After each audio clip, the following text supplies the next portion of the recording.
11h30, il est temps de passer à l'instant de Jenny. On a le plaisir d'accueillir Jenny. Bonjour Jenny. Et bonjour les copains. T'auras du rap parce que j'ai trop parlé. Ça va bien?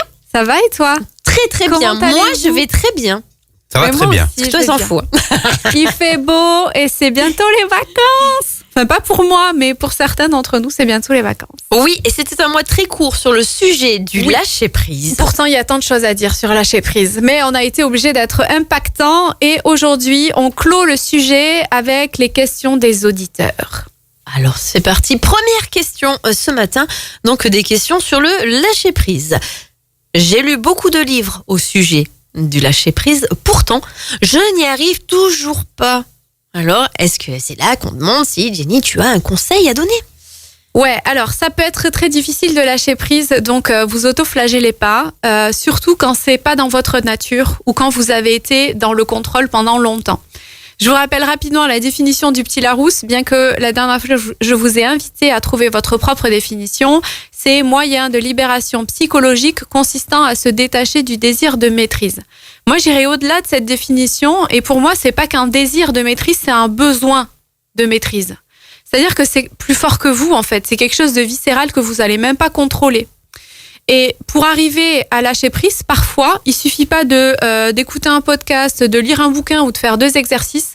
Il faut aller vraiment chercher en profondeur et ça peut vous amener à travailler sur votre perception des choses, sur vos croyances limitantes, sur vos émotions, sur vos choix, sur vos paroles, sur vos actions, etc., etc. Donc, ce peut être un travail de longue haleine et soyez indulgent avec vous-même si vous n'arrivez pas à lâcher prise. C'est un curseur que vous allez déplacer petit à petit, au fur et à mesure que votre cerveau se sentira apaisé et rassuré. C'est ça qui est important de comprendre. Parce que, et les gens qui ne prônent que la volonté ont tendance à m'horripiler, ce n'est pas une question de volonté. Parce que si vous êtes dans la volonté, vous allez essayer de maîtriser votre désir de pas maîtriser. C'est dans le contrôle, en fait. Eh ben On reste toujours exactement, dans du vous allez contrôle toujours être dans le contrôle de pas contrôler quelque chose. C'est le serpent qui se mord la queue. Donc, selon moi, c'est vraiment pas une question de volonté, mais c'est plutôt une question de guérison. Ce besoin de contrôle et de maîtrise, c'est une stratégie qu'a trouvé votre cerveau à un moment donné pour vous rassurer. Et aujourd'hui, il est un peu prisonnier de ce schéma-là. Donc, soyez patient, soyez compréhensif et soyez indulgent envers vous-même. Un petit tips que je pourrais vous donner, c'est une question ressource qui est valable pour toutes les situations compliquées. Qu'est-ce qui est aidant pour moi, pour que je vive mieux cette situation? La vraie question, c'est ça, c'est qu'est-ce qui est aidant pour moi? Parce qu'il n'y a pas une seule solution, il y a des milliards de solutions en fonction de votre histoire, en fonction de votre passé, en fonction de la situation. Et en vous demandant qu'est-ce qui est aidant pour moi, ça vous remet acteur principal de votre vie. Ça vous remet au centre de votre vie et ça vous redonne le pouvoir de faire quelque chose. Il y a un petit exercice que j'aimerais vous donner à faire, c'est de réfléchir à un moment de votre vie où les choses ne se sont pas passées comme prévu. Et finalement, c'est pour ouvrir sur quelque chose de mieux après. Moi, j'ai une anecdote qui me vient en tête. J'ai eu plusieurs carrières dans ma vie, dont j'ai été greffier dans un tribunal. Et c'était un milieu professionnel extrêmement souffrant, où il y avait une surcharge de travail, une ambiance délétère. J'avais perdu confiance en moi, j'avais plus aucune estime de moi. J'étais vraiment au fond du seau et je demandais ma mutation et ça m'était refusé encore et encore et encore. Et j'étais dans ce schéma dans ma vie où je me disais, mais en fait, je maîtrise plus rien, je suis ballottée de gauche à droite et qu'est-ce que je vais devenir et qu'est-ce que je vais faire? Rappelez-vous ce que je vous ai dit la semaine dernière, quand il y a des choses que vous ne pouvez pas maîtriser, changez de perspective. Et du coup, la question tout à l'heure, qu'est-ce qui est aidant pour moi? Je me suis dit, ce qui est aidant, c'est que je sauve ma peau, que je me casse d'ici, en fait. Donc, je pars. Qu'importe les moyens, je vais pas attendre d'obtenir une mutation, quoi qu'il arrive, je pars. Et là, j'ai changé de perspective, je me suis détachée du regard des autres, du jugement des autres, pour me focaliser sur moi, pour retrouver confiance en moi, pour retrouver de l'estime de moi, pour me restaurer, pour me permettre de postuler à autre chose. Et vous savez quoi, à la fin de l'histoire, j'ai trouvé un autre job et j'ai obtenu ma mutation que je demandais depuis des années qu'on m'offrait même pas. Et donc, je me suis payé le luxe de dire, vous savez quoi, votre mutation, j'en veux plus. Allez, parce que je suis partie, en fait. Vous faire et promener. Ça a été la meilleure décision de ma vie.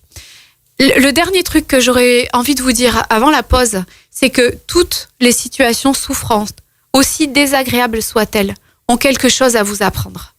Oui, mais le plus difficile dans tout ça, c'est toujours de se dire que c'est pour avoir mieux derrière. Exactement. Parce donc, qu'on ne le défocalisez et mettez toute votre énergie sur qu'est-ce que je peux apprendre et qu'est-ce que je peux tirer de tout ça. En fait, il faudrait se dire, c'est pas grave si ça se passe pas comme ça, c'est parce que j'aurai mieux après. C'est ça. Même si on le sait pas encore.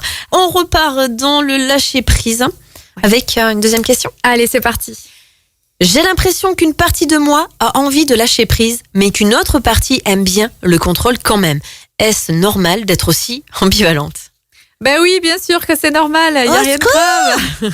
Non, mais en fait, je dis tout le temps à mes clients, vous n'avez pas besoin de choisir une étiquette et de vous la coller sur le front. On peut être tout et son contraire, et tout dépend de où vous mettez le curseur en fonction de la situation. Justement, moi, je pense que le bien-être et être bien dans ses baskets, c'est s'autoriser le droit d'être à la fois confiante et à la fois timide, à la fois réservée, etc. Malgré tout, ce que j'ai l'impression de comprendre de cette question, c'est que cette personne n'arrive pas à bouger le curseur et que c'est deux parties qui sont un peu éloignées l'une de l'autre. Ça me fait penser à un outil dont je vais vous parler qui s'appelle l'IFS. IFS, 3 lettres. Si vous êtes intéressé, je vous invite à aller voir ça sur Internet.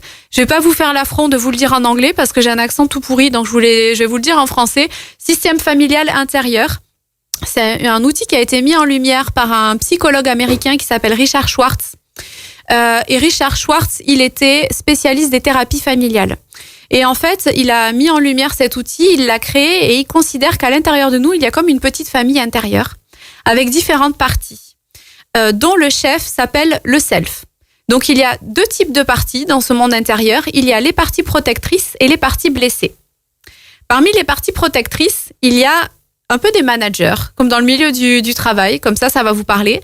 Et en fait, parmi ces managers, il y a la team contrôle, les contrôleurs qui ont envie de tout contrôler. Grave, ça rappelle des souvenirs. Alors, cette personne-là qui m'a posé cette question, elle a une partie qui a envie de lâcher prise, c'est peut-être une partie blessée, et elle a une partie qui aime bien le contrôle, ça c'est son manager. Et on fonctionne tous comme ça, et je vous invite à imaginer un peu les différents membres qui composeront votre famille. Attends, et je suis sûre que tu vas nous parler du petit dernier qui est solidaire et qui dit « T'inquiète pas, tout va bien se passer, et faut lâcher prise ». Que c'est le chef un peu, mais tu spoil un peu. Alors, les parties, en fait, qui gèrent le contrôle, les contrôleurs, elles sont là, en fait, pour s'assurer que votre vie, elle se passe au mieux, en fait. Au millimètre près. Elles sont là pour protéger la personne. Ces managers, en fait, elles utilisent le besoin de contrôle quand il y a une ou plusieurs parties blessées qui sont activées. Parce que si vous avez du mal à lâcher prise, malgré des exercices, malgré des petits trucs que vous avez essayé de mettre en œuvre, c'est soit parce que vous avez grandi dans un milieu où le contrôle était prôné, et vous pensez que c'est la seule manière de faire, même si c'est souffrant pour vous, hein, mais en fait, j'ai toujours grandi avec ça et je sais pas comment faire autrement. Soit parce que il y a eu un moment de votre vie, que ce soit conscient ou pas d'ailleurs, où il y a quelque chose qui a été souffrant et votre cerveau a mis en place le contrôle à l'époque et ça vous a aidé. Du coup, votre manager chargé du contrôle, dès qu'il y a cette partie souffrante qui sera active, il débarque tout seul et c'est plus fort que vous en fait. Il prend le lead sur tout ça. Donc, ces parties blessées, ce qu'il est important de comprendre, c'est qu'elles demandent qu'une chose. Elles demandent à être considérées, écoutées et guéries. Et en fait, c'est pas en mettant le mouchoir dessus, c'est pas en disant OK, je t'écoute pas, je vais contrôler, comme ça va me rassurer. C'est comme si vous mettiez un pansement sur une plaie purulente en fait. L'idée c'est de faire une pause. Ouais, c'est ça. Et c'est surtout que ça va faire illusion au début. Et puis ça va revenir et ça va s'aggraver et ça va se repropager encore plus. Ce qui est bien souvent important en fait, c'est d'arriver à se poser et d'aller regarder ces parties blessées et de les écouter. Alors, je peux tout à fait comprendre que c'est un travail qui est difficile à faire, surtout quand c'est une posture que vous avez depuis longtemps. Et quand c'est le cas, n'hésitez pas à vous faire accompagner par un professionnel. Que ce soit un coach, un psychologue ou n'importe quel professionnel, pour vous aider en fait à aller regarder ces parties blessées et pouvoir vous autoriser à déplacer le curseur et être moins dans le contrôle. Pas parce que vous l'avez décidé, mais parce que c'est OK pour vous et que c'est mieux pour vous. En attendant, votre objectif, ça va être de vous mettre dans la posture du chef dont je vous parlais tout à l'heure, qui est le self. Lui, son taf, c'est d'être un peu un négociateur du GIGN, en gros. Et lui, il n'est pas dans l'autocritique, il n'est pas dans l'autojugement. Il va dire, OK, partie blessée, qu'est-ce que tu ressens, quel est ton besoin? Partie contrôlante, qu'est-ce que tu ressens, quel est ton besoin? Et son taf, ça va être de trouver un juste milieu pour mettre ces deux parties d'accord. Tout le monde d'accord. Donc, si vous êtes intéressé, c'est aller un peu vite. On n'a pas beaucoup le temps le matin, mais allez voir IFS sur Internet. Et puis, c'est comme ça qu'on clôt le thème du mois. Et au retour des vacances, on va être sur le mois de mai et sur un nouveau thème que je vous annonce d'ores et déjà. Les émotions. Oh là là là là là là émotions. Et je vous invite d'ores et déjà à poser toutes les questions que vous avez à poser sur les réseaux sociaux de moi, Jenny, J-E-2-N-Y, Lakina, L-A-K-I-N-A, coaching.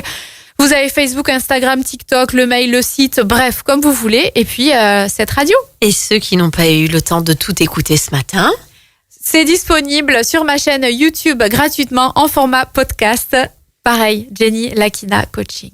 eh ben Jenny, on va te retrouver donc dans 3 vendredis. Rendez-vous à ne pas manquer avec le joli mois de mai qui arrive à grands pas. Merci beaucoup. Bisous les copains. Bisous.